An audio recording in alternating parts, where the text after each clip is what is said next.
Bismillahirrahmanirrahim. Assalamualaikum warahmatullahi wabarakatuh. Alhamdulillah. Alhamdulillahilladzi an'ama alaina bi ni'matil iman wa ni'matil islam.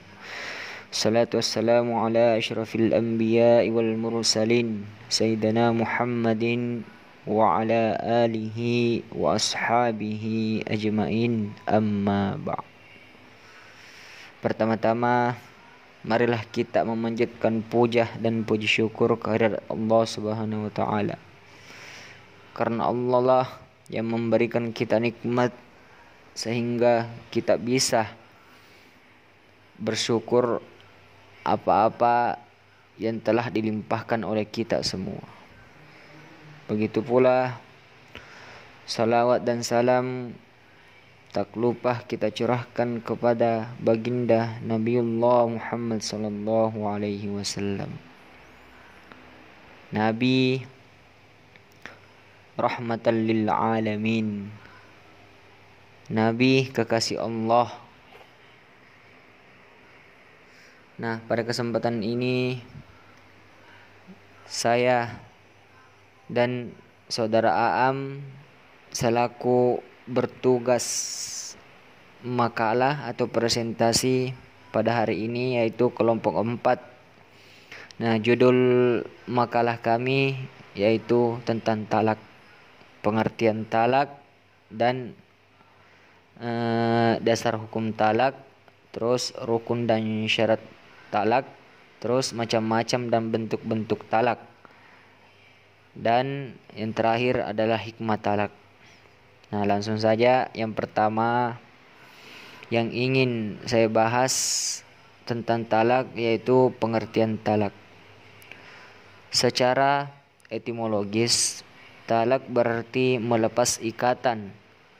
Talak berasal dari kata itlaq yang berarti melepaskan atau meninggalkan. Terus dalam terminologi syariat, talak berarti memutuskan atau membatalkan ikatan pernikahan, baik pemutusan itu terjadi pada masa kini maupun pada masa mendatang, yakni setelah iddah dengan menggunakan lafaz tertentu. Nah, dilihat dari konteks yang melatar belakanginya, hukum-hukum talak ada beberapa. Terus yang pertama, hukum-hukum talak yang pertama, wajib. Jika terjadi konflik antara pasangan suami istri, hakim menugaskan mediator 2 orang untuk menilai situasi konflik tersebut. Lalu kedua mediator itu merekomendasikan bahwa sepasang suami istri tersebut wajib atau harus bercerai, maka suami harus menceraikan istrinya. Terus hukum yang kedua, sunnah. Seorang suami dianjurkan untuk melakukan talak dalam kondisi ketika istrinya kerap tidak menjalankan ibadah-ibadah wajib, seperti meninggalkan sholat wajib, serta tidak ada kemungkinan memaksa istrinya itu melakukan kewajiban tersebut. Jadi talak juga sunnah dilakukan ketika istri tidak bisa menjaga diri dari perbuatan-perbuatan maksiat. Terus hukum-hukum yang ketiga, hukum-hukum talak yaitu mubah. Jadi talak boleh dilakukan dalam kondisi ketika suami memiliki istri yang buruk perangainya. Maksudnya kasar tingkah lakunya atau tidak bisa diharapkan menjadi partner yang ideal guna mencapai tujuan-tujuan pernikahan. Makruh bila dilakukan tanpa alasan yang kuat atau ketika hubungan suami istri baik-baik saja. Terus hukum talak yang ketiga yaitu haram. Nah, apabila seorang istri diceraikan dalam keadaan haid atau keadaan suci, dalam keadaan ketika ia telah disetubuhi di dalam masa suci tersebut. Jadi maksudnya haram itu tidak boleh diceraikan dalam keadaan haid. atau keadaan suci, atau dalam keadaan ketika ia telah disetubuhi di dalam masa suci tersebut. Nah, Abdul Jamali dalam bukunya Hukum Islam mengatakan bahwa perceraian merupakan putusnya perkawinan antara suami istri dalam hubungan keluarga. Dari definisi yang telah penulis kemukakan, maka dapat disimpulkan bahwa yang dimaksud talak adalah melepas adanya tali perkawinan antara suami istri dengan menggunakan kata khusus, yaitu kata talak atau semacamnya, sehingga istri tidak halal baginya setelah ditalak. Putusnya perkawinan dengan sebab-sebab yang dibenarkan itu dapat terjadi dalam dua keadaan. Yang pertama, kematian salah satu pihak. Maksudnya kematian salah satu pihak, entah itu suami atau entah itu istri. Pokoknya ada kematian salah satu pihak untuk membenarkan terjadi yang namanya putusnya perkawinan. Terus yang kedua, putus akibat perceraian. Berakhirnya perkawinan dalam keadaan suami dan istri masih hidup atau perceraian dapat terjadi atas kehendak suami, dapat terjadi atas kehendak istri juga, dan terjadi di luar kehendak suami istri. Menurut hukum Islam, berakhirnya perkawinan atas inisiatif atau sebab kehendak suami dapat terjadi melalui apa yang disebut talak, dapat terjadi melalui apa yang disebut ila, dan dapat pula terjadi melalui apa yang disebut li'an, serta dapat terjadi melalui apa yang disebut zihar. Berakhirnya perkawinan atas inisiatif atau oleh sebab kehendak istri dapat terjadi melalui apa yang disebut khiyar aib, dapat terjadi melalui apa yang disebut khulu, dan dapat terjadi melalui apa yang disebut rafa, pengaduan. Jadi berakhirnya perkawinan di luar kehendak suami dapat terjadi atas inisiatif atau oleh sebab kehendak hakam atau hakim, dapat terjadi oleh sebab kehendak hukum, dan dapat pula terjadi oleh sebab matinya suami atau istri. Ya. Terus sejalan dengan keterangan di atas, Fuad Said mengemukakan bahwa perceraian dapat terjadi dengan cara talak, khulu, fasak, li'an, dan ila. Oleh sebab itu, menurut Muhammad Yunus, Islam memberikan hak talak kepada suami untuk menceraikan istrinya, dan hak hulu kepada istri untuk menceraikan suaminya, dan hak fasak untuk keduanya suami istri. Nah, jadi suami istri itu masing-masing mempunyai hak untuk menuntut atau untuk melakukan yang namanya talak. Entah itu suami mentalak istrinya atau entah itu istri yang mentalak suaminya. Jadi dua-duanya mempunyai hak masing-masing.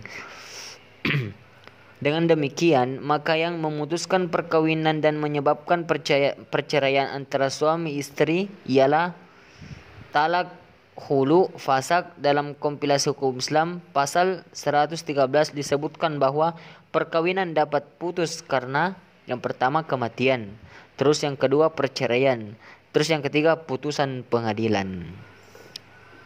Nah, dari pemaparan di atas mengenai pengertian talak telah banyak diatur, namun di dalam kompilasi hukum Islam KHI tidak diatur mengenai pengertian perceraian, tetapi hal-hal mengenai perceraian telah diatur dalam pasal 113 sampai dengan pasal 148 kompilasi hukum Islam KHI. Dengan melihat isi pasal-pasal tersebut dapat diketahui bahwa prosedur perceraian tidak mudah, karena harus memiliki alasan-alasan yang kuat, dan alasan-alasan tersebut harus benar-benar menurut hukum. Hal ini ditegaskan dalam pasal 115 kompilasi hukum Islam yang isinya sebagai berikut.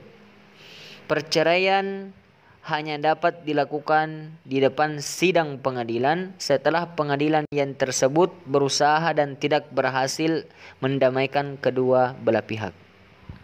Berdasarkan kompilasi hukum Islam yang pasal 115 seperti yang termaktub di atas, maka yang dimaksud dengan perceraian perspektif kompilasi hukum Islam adalah proses pengucapan ikrar talak yang harus dilakukan di depan persidangan dan disaksikan oleh para hakim pengadilan agama. Apabila pengucapan ikrar talak itu dilakukan di luar persidangan, maka talak tersebut merupakan talak liar yang dianggap tidak sah dan tidak memiliki kekuatan hukum yang mengikat. Nah, jadi itulah pengertian atau hukum-hukum talak tadi. Sekarang kita masuk di bagian B. Dasar hukum talak. Permasalahan perceraian atau talak dalam hukum Islam dibolehkan dan diatur dalam dua sumber hukum Islam, yakni Al-Quran dan hadis. Hal ini dapat dilihat pada sumber-sumber dasar hukum berikut ini, seperti dalam surah Al-Baqarah yang artinya, apabila kamu mentalak istri-istrimu lalu mereka mendekati akhir iddahnya, maka rujukilah mereka dengan cara yang ma'ruf, atau ceraikanlah mereka dengan cara ma'ruf pula. Janganlah kamu rujuki mereka hanya untuk memberi kemudaratan, karena dengan demikian kamu menganiaya mereka. Barang siapa takut berbuat zalim pada dirinya sendiri, janganlah kamu jadikan hukum Allah suatu permainan, dan ingatlah nikmat Allah padamu, yaitu hikmah Allah memberikan pelajaran padamu dengan apa yang diturunkan itu, dan bertakwalah kepada Allah, serta ketahuilah bahwa Allah Maha mengetahui segala sesuatu. Tak hanya di dalam surah Al-Baqarah, hadis Rasulullah bahwa talak atau perceraian adalah perbuatan yang halal yang paling dibenci oleh Allah, seperti hadis Nabi yang artinya perbuatan halal yang sangat dibenci oleh Allah Azza wa Jalla adalah talak. Jadi secara tidak langsung Islam membolehkan perceraian, namun di sisi lain juga mengharapkan agar proses perceraian tidak dilakukan oleh pasangan suami istri. Hal ini seperti tersirat dalam tata aturan Islam mengenai proses perceraian. Nah, pada saat pasangan akan melakukan perceraian atau dalam proses perselisihan pasangan suami istri, Islam mengajarkan agar dikirim hakam yang bertugas untuk mendamaikan hubungan suami istri daripada memisahkan keduanya. Perihal anjuran penunjukan hakim untuk mendamaikan perselisihan antara suami istri. Nah, sekarang kita masuk ke bagian C. Rukun dan syarat talak. Rukun talak ialah unsur pokok yang harus ada dalam talak, dan terwujudnya talak tergantung ada dan lengkapnya unsur-unsur dimaksud. Rukun talak ada 4. Yang pertama, suami. Suami yang memiliki hak talak dan yang berhak menjatuhkannya. Selain suami tidak berhak menjatuhkannya. Oleh karena itu, talak bersifat menghilangkan ikatan perkawinan, maka talak tidak mungkin terwujud kecuali setelah nyata adanya akad perkawinan yang sah. Oleh karena itu, untuk sahnya talak suami yang menjatuhkan talak disyaratkan. Jadi ada beberapa syarat suami menjatuhkan talak. Pertama, berakal.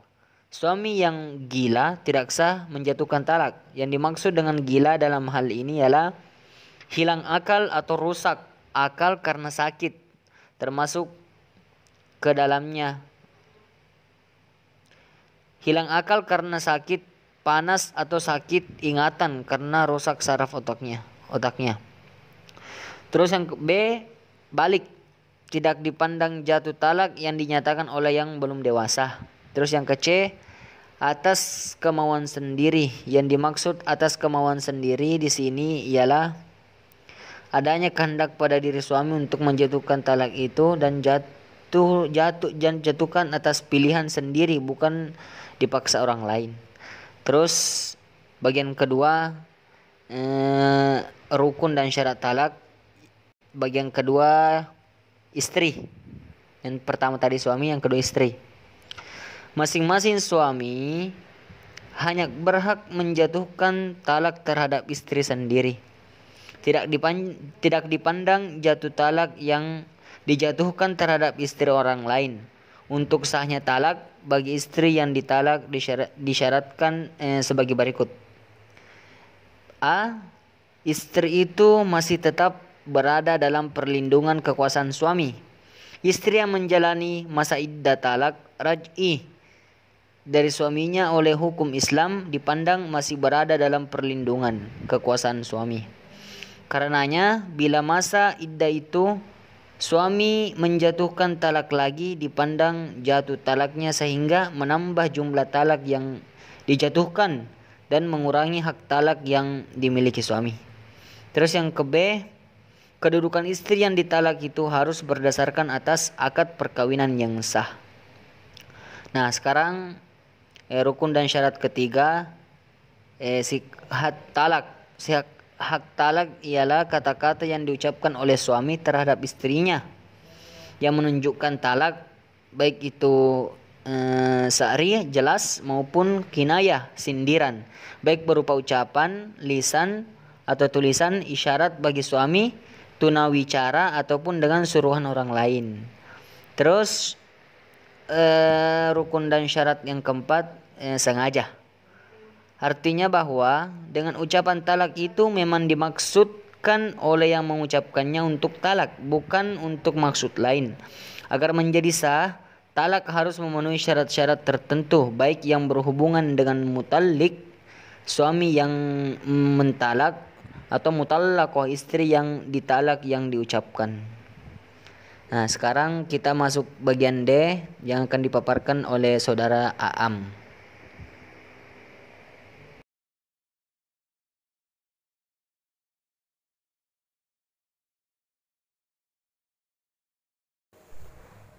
Ya, terima kasih kepada saudara Fitrah yang telah memberikan waktu untuk saya. Saya di sini akan melanjutkan pembahasan terkait talak, yaitu saya akan membahas poin selanjutnya, yaitu tentang macam-macam dan bentuk-bentuk talak. Untuk macam-macam talak itu diantaranya ada talak sunni. Talak sunni itu talak yang dijatuhkan sesuai dengan tuntunan sunnah. Dikatakan talak sunni jika memenuhi 4 syarat. Jadi ketika misalkan talak itu ingin dikatakan talak sunni, maka harus memenuhi 4 syarat di bawah ini. Yang pertama yaitu istri yang ditalak sudah pernah digauli. Bila talak yang dijatuhkan terhadap istri yang belum pernah digauli, itu tidak termasuk ke dalam talak sunni. Jadi syarat yang pertama talak sunni itu adalah istri tersebut itu sudah pernah digauli. Untuk syarat yang kedua, istri dapat segera melakukan iddah suci setelah ditalak, yaitu dalam keadaan suci dari haid. Menurut Imam Syafi'iyah, perhitungan iddah bagi wanita berhaid ialah 3 kali suci, bukan 3 kali haid gitu ya. Terus syarat yang selanjutnya atau syarat yang ketiga, suami tidak pernah menggauli istrinya selama masa suci di mana talak itu dijatuhkan. Talak yang dijatuhkan oleh suami ketika istri dalam keadaan suci dari haid tetapi pernah digauli, itu tidak termasuk ke dalam talak sunni. Dan syarat yang terakhir, syarat yang selanjutnya yaitu yang keempat, suami tidak pernah menggauli istrinya selama masa suci di mana talak itu dijatuhkan. Talak yang dijatuhkan oleh suami ketika istri dalam keadaan suci dari haid tetapi pernah digauli, itu tidak termasuk ke dalam talak sunni. Dan yang terakhir, mentalak istri harus secara bertahap, dimulai dengan talak 1, 2, dan 3. dan diselingi dengan rujuk. Dan untuk macam-macam talak yang kedua itu ada talak bid'i. Bid'i berarti bid'ah gitu ya, baru atau tidak sesuai dengan tuntunan Nabi gitu. Talak bid'i yaitu talak yang dijatuhkan tidak sesuai atau bertentangan dengan tuntunan sunnah, tidak memenuhi syarat-syarat talak sunni. Mengenal talak bid'i ini ada beberapa macam. Mengenai talak bid'i ini ada beberapa macam keadaan yang mana seluruh ulama telah sepakat menyatakan bahwa talak semacam ini hukumnya haram. Jumhur ulama berpendapat bahwa talak ini tidak berlaku. Talak bid'i ini jelas bertentangan dengan syariat yang bentuknya ada beberapa macam, yaitu yang pertama, apabila seorang suami menceraikan istrinya ketika sedang dalam keadaan haid dan nifas. Terus yang kedua, ketika dalam keadaan suci sedang ia telah menyetubuhinya pada masa suci tersebut, padahal kehamilannya belum jelas. Jadi ketika misalkan si pasangan suami istri itu dalam masa sucinya pernah melakukan hubungan badan, terus setelah itu mereka si suami itu mentalak istrinya, maka talak itu dinamakan talak bid'i, karena mereka itu intinya tidak menghiraukan gitu ya, menghiraukan terkait keadaan dari rahim istrinya tersebut gitu ya, apakah rahim itu ada benih-benih regenerasi dari mereka atau tidak gitu ya. Terus yang terakhir, seorang suami mentalak 3 istrinya dengan satu kalimat dengan 3 kali kalimat dalam satu waktu, mentalak 3 sekaligus, seperti dengan mengatakan ia telah aku talak, lalu aku talak, dan selanjutnya aku talak. Dan yang terakhir itu ada talak la sunni wala bidni. Jadi talak ini bukan termasuk talak sunni maupun talak bidni. Talak ini yaitu talak yang tidak termasuk kategori talak sunni maupun bid'i, yaitu yang pertama talak yang dijatuhkan terhadap istri yang belum pernah digauli. Yang kedua, talak yang dijatuhkan terhadap istri yang belum pernah haid atau istri yang telah lepas haid. Yang terakhir, talak yang dijatuhkan terhadap istri yang sedang hamil. Terus pembahasan selanjutnya yaitu talak sharih. Talak sharih yaitu talak di mana suami tidak lagi membutuhkan adanya niat, akan tetapi cukup dengan mengucapkan kata talak secara tegas, seperti dengan mengucapkan aku cerai atau kamu telah aku cerai. Imam Syafi'i mengatakan bahwa kata-kata yang dipergunakan untuk talak sharih ada 3, yaitu talak, firaq, dan sarah. Ketiga ayat itu disebutkan dalam Al-Quran dan hadis. Apabila suami menjatuhkan talak terhadap istrinya dengan talak sharih, maka menjadi jatuhlah talak itu dengan sendirinya, sepanjang ucapannya itu dinyatakan dalam keadaan sadar dan atas kemauannya sendiri. Terus yang selanjutnya ada talak kinayah. Talak kinayah yaitu lafadz yang maknanya bisa diartikan talak atau selainnya. Misalnya perkataan suami, saya melepas kamu, atau kamu saya lepas, atau saya meninggalkan kamu, atau kamu saya tinggalkan, atau kamu pulang saja ke rumah orang tuamu. Menurut sebagian ulama, apabila lafadz ini keluar dari mulut seorang suami disertai niat talak, maka jatuhlah talak bagi sang istri. Namun jika tidak disertai dengan niat, maka tidak dijatuhi talak. Terus yang selanjutnya yaitu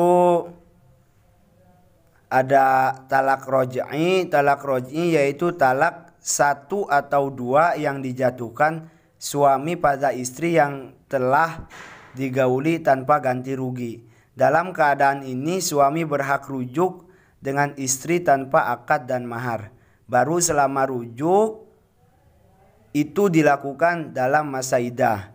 Yang selanjutnya ada talak ba'in. Talak ba'in yaitu talak yang dijatuhkan suami pada istrinya, di mana suami berhak kembali pada istrinya melalui akad dan mahar baru. Ulama fikih membagi talak ba'in menjadi talak ba'in kubro dan talak ba'in sugro.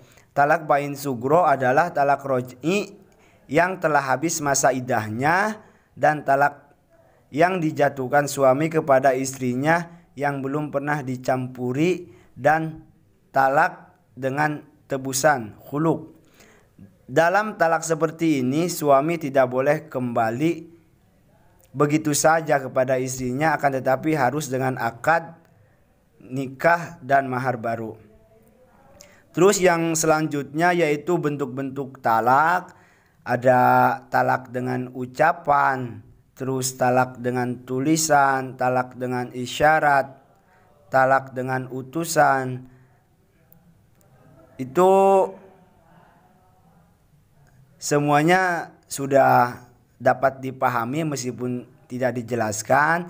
Terus ada talak munjaz, ada talak munjaz dan mu'allaq. Talak munjaz adalah talak yang diberlakukan terhadap istri tanpa adanya penangguhan. Misalnya, seorang suami mengatakan kepada istrinya, "Kamu telah diceraikan," maka istri telah ditalak dengan apa yang diucapkan oleh suaminya. Sedangkan talak mu'allaq yaitu talak yang digantungkan oleh suami dengan suatu perbuatan yang akan dilakukan oleh istrinya pada masa mendatang. Seperti suami mengatakan kepada istrinya, "Jika kamu berangkat kerja berarti kamu telah ditalak." Maka talak tersebut berlaku sah dengan keberangkatan istrinya untuk kerja. Nah, itu bisa dipahami juga ya. Terus yang selanjutnya ada talak takhyir dan tamlik. Talak takhyir adalah dua pilihan yang diajukan oleh suami kepada istrinya, yaitu melanjutkan rumah tangga atau bercerai. Jika si istri memilih untuk bercerai, maka berarti ia telah ditalak. Sedangkan talak tamlik adalah talak di mana seorang suami mengatakan kepada istrinya, "Aku serahkan urusanmu kepadamu," atau urusanmu berada di tanganmu sendiri. Jika dengan ucapan itu istri mengatakan, "Berarti aku telah ditalak," maka berarti ia telah ditalak satu roj'i. Imam Malik dan sebagian ulama lainnya berpendapat bahwa apabila istri yang telah diserahi tersebut menjawab, "Aku memilih talak 3," maka ia telah ditalak ba'in oleh suaminya. Dengan talak 3 ini maka si suami tidak boleh rujuk kepadanya kecuali setelah mantan istrinya dinikahi oleh laki-laki lain. Terus yang selanjutnya yaitu ada pembahasan tentang khulu atau tebusan. Khulu menurut bahasa diambil dari tauba yang artinya melepaskan pakaian karena perempuan adalah pakaian bagi laki-laki secara majas. Secara syar'i artinya adalah seorang laki-laki menceraikan istrinya dengan bayaran sebagai ganti dari pihak istri yang disebabkan karena buruknya pergaulan antara keduanya, baik karena akhlak atau adanya cacat pada jasmani. Sedangkan sang istri takut pada dirinya sendiri tidak mampu melaksanakan kewajiban mentaati suami. Terus ada dihar. Dihar adalah perkataan seorang suami kepada istrinya yang menyerupakan istrinya dengan ibunya, sehingga istrinya itu haram atasnya. Seperti ungkapan, "Engkau tampak seperti punggung ibuku." Apabila seorang laki-laki mengatakan demikian dan tidak diteruskan pada talak, maka ia wajib membayar kafarat dan haram bercampur dengan istrinya sebelum membayar kafarat itu. Terus ada ila, menurut bahasa ila adalah sumpah, sedangkan menurut syara ila adalah bersumpah tidak akan menggauli istrinya secara mutlak atau selama lebih dari 4 bulan. Terus ada li'an. Li'an ialah ucapan tertentu yang digunakan untuk menuduh istri yang telah melakukan perbuatan yang mengotori dirinya atau berzina. Alasan suami untuk menolak anak: suami melakukan li'an apabila ia telah menuduh istrinya berzina. Tuduhan berat ini pembuktiannya harus dilakukan dengan mengemukakan 4 orang saksi laki-laki, orang yang menuduh orang lain berzina, dan ia dapat membuktikannya akan dihukum pukul dengan 80 kali. Hukuman ini berlaku pula terhadap suami yang menuduh istrinya berzina. Terus yang terakhir yaitu ada fasakh. Fasakh artinya rusak atau putus. Maksud fasakh ialah perceraian dengan merusak atau merombak hubungan nikah antara suami istri. Perombakan ini dilakukan oleh hakim dengan syarat-syarat dan sebab-sebab yang tertentu tanpa ucapan talak. Perceraian dan fasakh tidak dapat dirujuk. Kalau suami hendak kembali kepada istrinya maka harus dengan akad baru. Perceraian dengan fasakh dilakukan dengan berulang-ulang lebih dari 3 kali, boleh kembali lagi dengan akad nikah yang baru. Dan hikmah dari talak ini, walaupun talak itu dibenci terjadi dalam suatu rumah tangga, namun sebagai jalan terakhir bagi kehidupan rumah tangga dalam keadaan tertentu boleh dilakukan. Hikmah diperbolehkannya talak itu karena adanya dinamika kehidupan rumah tangga. Kadang-kadang menjurus kepada sesuatu yang bertentangan dengan tujuan pembentukan rumah tangga itu. Dalam keadaan begini, kalau dilanjutkan juga rumah tangga akan menimbulkan madarat atau kepada dua belah pihak dan orang di sekitarnya. Dalam rangka menolak terjadinya bentuk talak tersebut, dengan demikian talak dalam Islam hanyalah untuk tujuan maslahat. Mungkin hanya itu pemaparan dari kami, Muhammad Ambadrul Hikam dan Idil Fitrah. Banyak sekali kekurangan dalam penyampaiannya. Kami meminta maaf yang sebesar-besarnya. Akhirul kalam, wallahul muwaffiq ila aqwamit thoriq. Wassalamualaikum warahmatullahi wabarakatuh.